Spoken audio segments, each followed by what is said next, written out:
नमस्कार दोस्तों, creative career में आप सबको स्वागत है। बात करेंगे यहाँ पर मुख्य सेविका का जो आंसर किया है उसको लेकर बहुत सारे प्रश्न बने हुए हैं। एक तो यही कि यहाँ पर कि जो ऑब्जेक्शन जो लोग कर रहे हैं क्या नंबर उन्हीं के बढ़ेंगे। दूसरा रिवाइज्ड आंसर की कब आएगी। और तीसरा ये कि इतनी बड़ी संख्या में जो ऑब्जेक्शन हो रहे हैं तो क्या इतनी बड़ी संख्या में नंबर भी कम हो जाएंगे।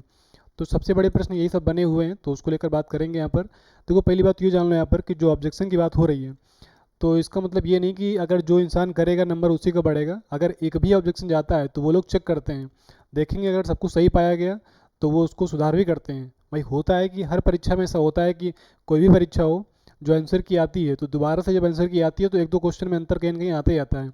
तो एकदम से एक्यूरेट तो किसी की आंसर भी नहीं होती, इसमें एक दो क्वेश्चन तो कहीं ना कहीं हेर फेर होता ही है। अब वो चेक करेंगे जितना भी क्वेश्चन जाएगा। तो इसका मतलब ये है कि पहली बात तो ये जान लो कि जो क्वेश्चन ऑब्जेक्शन वाले थे सब हो चुके हैं, तो परेशान नहीं होना किसी को कि हम भी छूट गए, हम नहीं कर पा रहे, हम नहीं कर पाए अभी। तो इससे कुछ नहीं है, जो क्वेश्चन ऑब्जेक्शन वाले थे वो हो चुके हैं। बाकी देखो क्या नहीं कि ऑब्जेक्शन तो आपको पता है कि हर परीक्षा में 100 पूछे जाते हैं, तो उसमें 15 20 और कहो 25 तक भी ऑब्जेक्शन हो ही जाते हैं क्वेश्चनों में। तो ऐसे यहाँ पर भी बड़ी संख्या में तो हुए हैं, लेकिन जो ऑथेंटिक होगा, मतलब जिनमें वाकई में सुधार करने की गुंजाइश होगी, जो उनको लगेगा कि नहीं ये वाकई में हमसे गलती हुई है, तो अपनी गलती को स्वीकार करके कहीं ना कहीं वो जो है उसमें चेंजमेंट करेंगे। और चेंजमेंट होता है क्या, देखो यहाँ पर कि हो सकता है कि दो ऑप्शन सही होंगे तो उसका जो रिवाइज्ड वाले में आएगा तो बोल देंगे कि हाँ इसका बी और सी दोनों सही हैं। मतलब पहले मान लो सी कर दिए हैं, बी वाला भी सही है तो बोल देंगे दोनों सही है, तो दोनों को नंबर मिलेगा। कभी कभी क्या होता है कि लिख देते हैं कि यहाँ पर कि सबको नंबर मिलेगा, मतलब ये पूरा नंबर सबका मिलेगा। और दूसरा कभी कभी क्या होता है कि वो क्वेश्चन ही हटा दें। तो कई केस होते हैं, तो उस तरह से जो भी होगा वो सबको ही, मतलब पहले बात तो जो भी चेंजमेंट होगा वो सबके साथ होगा। ठीक है, जो फायदा मिलेगा सबको मिलेगा, नुकसान होगा सबको होगा।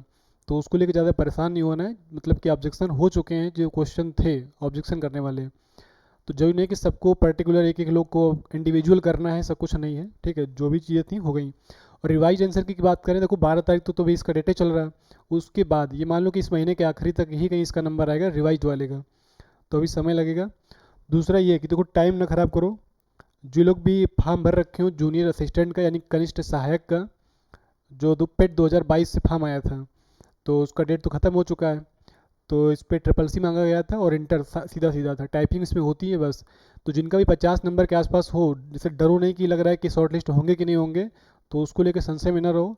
जिनका 50 नंबर के आसपास हो तो चुप्पे अभी से तैयारी करना शुरू कर दो, क्योंकि होता है कि नहीं, परीक्षाओं को पता है कि अब सारा खेल कॉन्सेप्ट का होता है। कॉन्सेप्ट मजबूत रहेंगे तभी आप अच्छा कर पाओगे। तो इसलिए क्या है कि शॉर्ट लिस्ट आने के बाद तुरंत ही पेपर हो जाएगा इसका, तो ज़्यादा समय लगेगा नहीं। इसलिए अभी से अपना जो है इसका तैयारी करते रहो। मतलब ज़्यादा समय नहीं, 2 3 महीने के अंदर पेपर आपका इसका हो ही जाएगा अभी। इसलिए अभी से इसको बराबर तक लेकर तैयारी करो। मंडे से क्लास शुरू हो जाएगी, यानी कि परसों से।